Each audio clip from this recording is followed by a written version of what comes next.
Learn English through stories D13. Adapted and modified by Kulwant Singh Sandhu. Contents 1. The beautiful white horse. 2. Grammar page, pronouns. 1. The beautiful white horse. One day back there in the good old days when I was 9. Life was simple, but delightful. My cousin Murad was thought to be crazy by everyone except me, came to my house at 4 in the morning and woke me up by tapping on the window of my room. "Aram," he said. I jumped out of bed and looked out of the window. I couldn't believe what I saw.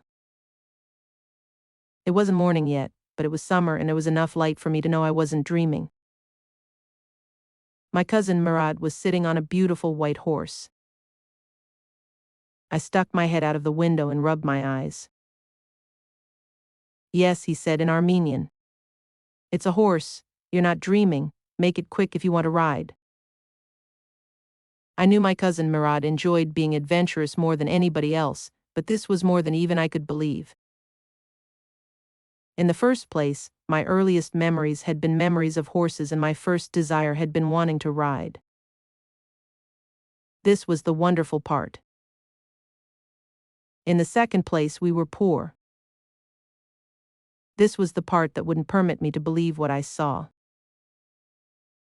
We were poor. We had no money. Our whole tribe was poverty-stricken. Every branch of the Armenian family was living in the most amazing and shocking poverty in the world. Nobody could understand how we managed to live a dignified life. However, we were famous for our honesty. We had been famous for our honesty for something like 11 centuries. When we had been the wealthiest family, one might have said that we were proud first and honest next, but after that we believed in right and wrong. None of us would take advantage of anybody in the world, let alone steal. Consequently, even though I could see the horse, so magnificent, even though I could smell it, so lovely, even though I could hear it breathing, so exciting, I couldn't believe the horse had anything to do with my cousin Murad or with me or with any of the other members of our family, asleep or awake, because I knew my cousin Murad couldn't have bought the horse, and if he couldn't have bought it he must have stolen it, and I refused to believe he had stolen it. No member of the Armenian family could be a thief. I stared first at my cousin and then at the horse. There was a pious humbleness and energetic humor in each of them which on the one hand delighted me and on the other frightened me. "Murad," I said, "where did you steal this horse from?" "Jump out of the window," he said, "if you want to ride." It was true then. He had stolen the horse. There was no question about it. He had come to invite me to ride or not as I chose. Well, it seemed to me stealing a horse for a ride was not the same thing as stealing something else, such as money. For all I knew, maybe it wasn't stealing at all. If you were crazy about horses the way my cousin Murad and I were, it wasn't stealing. It wouldn't become stealing until we offered to sell the horse, which of course I knew we would never do. "Let me put on some clothes," I said. "All right," he said, "but hurry." I put on my clothes quickly. I jumped down to the yard from the window and leapt up onto the horse behind my cousin Murad. That year we lived at the edge of town on Walnut Avenue. Behind our house was the land, vineyards, orchards, irrigation ditches and country roads. Irrigation ditch and orchard. In less than 3 minutes we were on Olive Avenue, and then the horse began to trot. The air was fresh and lovely to breathe. The feel of the horse running was wonderful. My cousin Murad, who was considered one of the craziest members of our family, began to sing. He began to roar.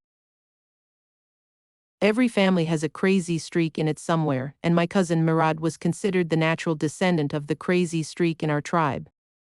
Before him was our uncle Khusro, an enormous man with a powerful head of black hair and the largest mustaches in the country, a man so furious in temper, so irritable, so impatient, so loud, that he stopped anyone from talking by roaring, "It is no harm, pay no attention to it." That was all, no matter what anybody happened to be talking about. Once it was his own son Arak running 8 blocks to the barber shop, where his father was having his mustaches trimmed to tell him their house was on fire. This man Khusro sat up in the chair and said, "It is no harm, pay no attention to it." The barber said, "But the boy says your house is on fire." So Khusro roared, "Enough, it is no harm, I say." My cousin Murad was considered the natural descendant of this man, although Murad's father was Zorab, who was practical and nothing else. That's how it was in our tribe. A man could be the father of his son's flesh, but that did not mean that he was also the father of his spirit. The distribution of the various kinds of the spirit of our tribe had been from the beginning impulsive and moving from one place to another.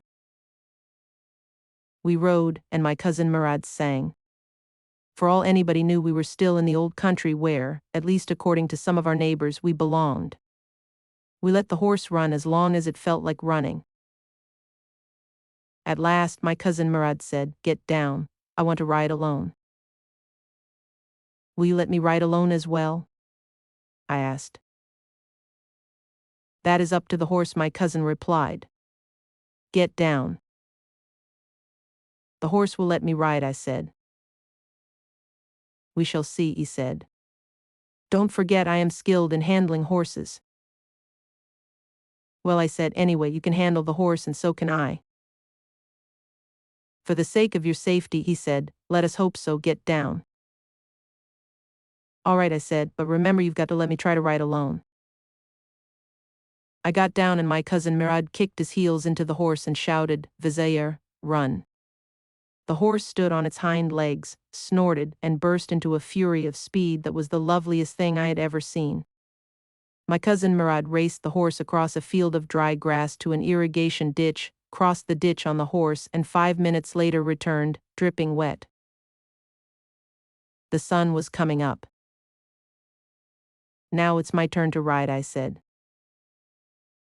My cousin Murad got off the horse. "Ride," he said. I leapt to the back of the horse, and for a moment I knew the most awful fear imaginable. The horse did not move. "Kick into his muscles," my cousin Murad said. "What are you waiting for? We've got to take him back before everybody in the world is up and about." I kicked into the muscles of the horse. Once again it reared and snorted.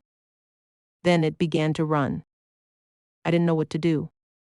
Instead of running across the field to the irrigation ditch, the horse ran down the road to the vineyard of D13, where it began to leap over vines. The horse leapt over 7 vines before I fell. Then it continued running. My cousin Murad came running down the road. "I'm not worried about you," he shouted. "We've got to get that horse. You go this way and I'll go this way. If you find him, be kind." I continued down the road and my cousin Murad went across the field towards the irrigation ditch. It took him half an hour to find the horse and bring him back. "All right," he said, "jump on. The whole world is awake now." "What will we do?" I said. "Well," he said, "we'll either take him back or hide him until tomorrow morning." He didn't sound worried, and I knew he would hide him and not take him back. Not for a while, at any rate. "Where will we hide him?" I said. "I know a place," he said. "How long ago did you steal this horse?" I said. It suddenly dawned on me that he had been taking these early morning rides for some time and had come for me this morning only because he knew how much I loved to ride. "Who said anything about stealing a horse?" he said. "Anyhow," I said, "how long ago did you begin riding every morning?" "Not until this morning," he said. "Are you telling the truth?" I said. "Of course not," he said, "but if we are found out, that's what you're to say. I don't want both of us to be liars. All you know is that we started riding this morning." "All right," I said. He walked the horse quietly to the barn of a deserted vineyard which at one time had been the pride of a farmer named Fitajan. There were some oats and dry chickpeas in the barn. We began walking home. It wasn't easy, he said, to get the horse to behave so nicely. At first, it wanted to run wild, but as I've told you, I can handle any horse. I can get it to do anything I want it to do. Horses understand me. How do you do it? I said. I have an understanding with horses, he said. Yes, but what sort of an understanding? I said. A simple and honest one, he said. Well, I said, I wish I knew how to reach an understanding like that with a horse. You're still a small boy, he said. When you get to be 13, you'll know how to do it. I went home and ate a big breakfast. That afternoon, my uncle Khusro came to our house for coffee and cigarettes. He sat in the veranda, sipping and smoking and remembering the old country. Then another visitor arrived, a farmer named John Biro, an Assyrian who, out of loneliness, had learned to speak Armenian. My mother brought the lonely visitor coffee and tobacco, and he rolled a cigarette and sipped and smoked, and then at last, sighing sadly, he said, "My white horse which was stolen last month is still missing. I cannot understand it." My uncle Khusro became very irritated and shouted, "It's no harm. What is the loss of a horse? Haven't we all lost our homeland? What is this crying over a horse? That may be all right for you, a city dweller, to say," John Biro said, "but what of my horse carriage? What good is a carriage without a horse? Olden horse carriages. Pay no attention to it," my uncle Khusro roared. "I walked 10 miles to get here," John Biro said. "You have legs," my uncle Khusro shouted. "My left leg pains me," the farmer said. "Pay no attention to it," my uncle Khusro roared. "That horse cost me $60, the farmer said. "I spit on money," my uncle Khusro said. He got up and stalked out of the house, slamming the door. My mother explained. "He has a gentle heart," she said. "It is simply that he is homesick." The farmer went away and I ran over to my cousin Murad's house. He was sitting under a peach tree, trying to repair the hurt wing of a young robin which could not fly. He was talking to the bird. "Bird robin." "What is it?" he said. "The farmer, John Biro," I said. "He visited our house. He wants his horse. You've had it for a month. I want you to promise not to take it back until I learn to ride." "It will take you a year to learn to ride," my cousin Murad said. "We could keep the horse a year," I said. My cousin Murad leapt to his feet. "What?" he roared. "Are you inviting a member of the Armenian family to steal? The horse must go back to its true owner." "When?" I said. "In 6 months at the latest," he said. He threw the bird into the air. The bird tried hard, almost fell twice, but at last flew away, high and straight. Early every morning for 2 weeks my cousin Murad and I took the horse out of the barn of the deserted vineyard where we were hiding it and rode it, and every morning the horse, when it was my turn to ride alone, leapt over grapevines and small trees and threw me and ran away. Nevertheless, I hoped in time to learn to ride the way my cousin Murad rode. One morning on the way to Fitajan's deserted vineyard we ran into the farmer John Biro, who was on his way to town. "Let me do the talking," my cousin Murad said. "I have a way with farmers." "Good morning, John Biro," my cousin Murad said to the farmer. The farmer studied the horse eagerly. "Good morning, sons of my friends," he said. "What is the name of your horse?" "My heart," my cousin Murad said in Armenian. "A lovely name," John Biro said, "for a lovely horse. I could swear it is the horse that was stolen from me many weeks ago. May I look into its mouth?" "Of course," Murad said. The farmer looked into the mouth of the horse. "Tooth for tooth," he said.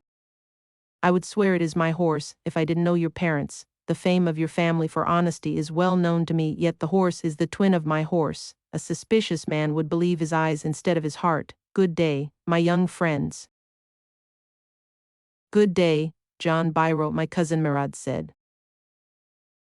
Early the following morning, we took the horse to John Biro's vineyard and put it in the barn. The dogs followed us around without making a sound. The dogs, I whispered to my cousin Murad. I thought they would bark. They would at somebody else, he said. I have a way with dogs. My cousin Murad put his arms around the horse, pressed his nose into the horse's nose, patted it, and then we went away. That afternoon John Biro came to our house in his horse carriage and showed my mother the horse that had been stolen and returned. I do not know what to think, he said. The horse is stronger than ever, better tempered too, I thank God. My uncle Khusro, who was in the veranda, became irritated and shouted, Quiet man, quiet, your horse has been returned, pay no attention to it. 2. Grammar page.